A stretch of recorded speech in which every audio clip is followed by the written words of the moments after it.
Hey there fellow creators, Ben here from Cinder Studios, and Christmas is right around the corner, so that means it's time for 5 last-minute Christmas gifts for the artist in your life. Stick around.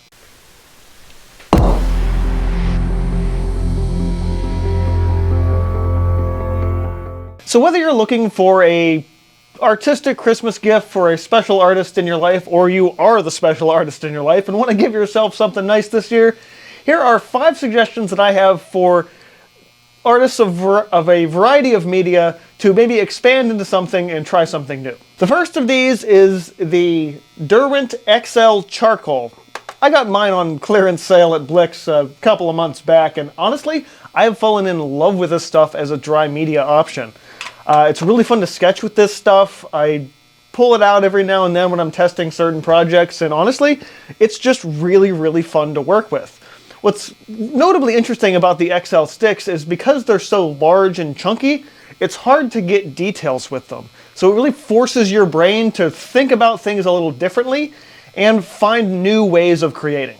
The second fun tool, if you don't have one, or the artist that you're buying for doesn't have one, would be an Inkstone and ink stick. Traditional Chinese and Japanese calligraphy can probably include a lot of the other Asian countries in there, like Korea, but honestly, the Inkstone and stick are a really unique and one of the oldest mediums in the world.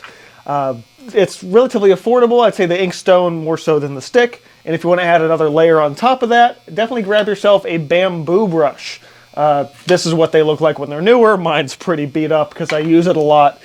But if you want to start leaning into some traditional Asian style calligraphy, or even just change up how you're painting and doing more ink work and stuff like that, bamboo brush, Inkstone, ink stick, this is a really great option.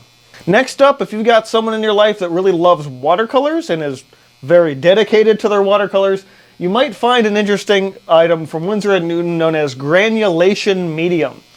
Now, if you're unfamiliar, watercolors, especially more professional watercolors, have different levels of granulation. Some very much have it, some very much do not. Granulation simply means when you paint that watercolor out onto a page, if it kind of like separates and models a little bit, that is what granulation is. And there's a lot of colors that just naturally don't granulate because that's just the nature of the pigment. Some people may not like granulation as a whole, but when you come to embrace it and really know how to use it properly, it can really create unique textures in your watercolor paintings. And having a color that, man, I wish I could granulate this one, it would give that weird texture, well, that's what the medium is for. Add this to your water reservoir or just mix it directly into the paint for that granulation effect in colors that might not already have it.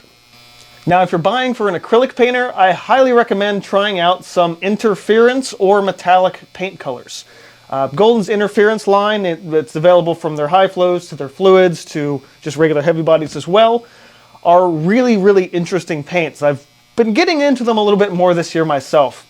Straight out of the bottle, they usually are sort of like an off-white, somewhat almost a little bit brownish, but when they reflect that light, they reflect that light in different colors. So interference blue, for example, when it hits a little bit of light, it shimmers blue. Interference green shimmers green. And each of those sort of have their respective complements as undertones when light's not hitting it. They're really weird and unusual colors.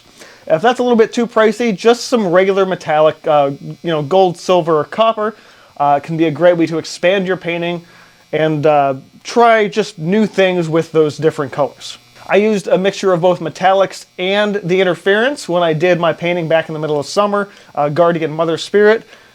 Splattered that over the tree to give this idea that the magical leaves of this cherry blossom tree are just spanning out everywhere. It's a really cool look.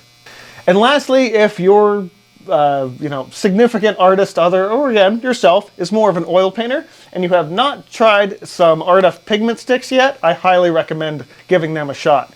I don't use these a ton, but when I do, it's usually very project specific, and they're really fun to play with because you don't really need a brush to work with them.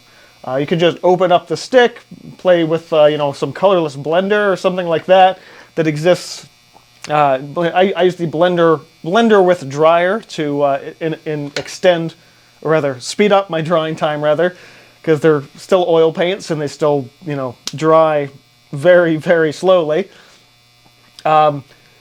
One great way to expand into this a little bit is to start with one of the like sort of sampler packs. They have these half sticks in little mini tubes, which is how I got started with mine, and then eventually grew my set out using, being like, oh, I like this color, I'm just going to go ahead and get a bigger one, and then a bigger one, and then there's actually even bigger ones. But as a sort of a more cost-effective sampler, see if you can get yourself one of those 3 packs. So that's just a quick look at what I'd say are 5 very affordable last-minute art Christmas gifts. I specifically chose these ones because they are, well, 1, something I have in my studio that I can show, and 2, things that even if I already have them, I would love to receive more of them.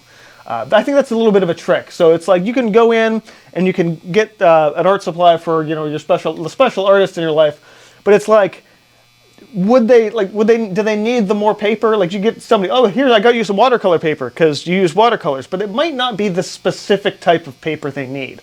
Every one of these materials, regardless of what kind of artist they are, and do your homework a little bit, don't be like, you're an artist, you should love this ink stick, even though you like only use oil paint. I mean, yeah, think about that a little bit if you're giving a gift to somebody.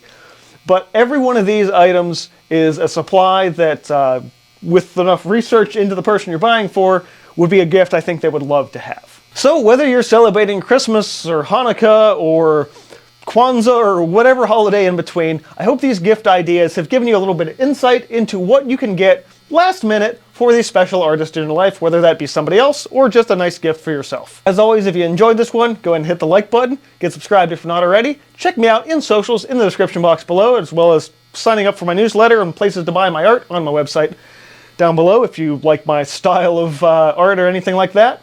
Remember, it's always nice to, not just to buy art supplies to artists, but if you're buying a special gift, support local artists. If you have local artists, you probably do. Or just support your favorite artist. Go to their online shop, buy a print or something. Hint, hint, go to my shop, buy some prints. Preferably before Christmas so I can get things out on time. But that's going to do it for this one. Thanks guys for watching, keep on creating, and I will see you guys next time.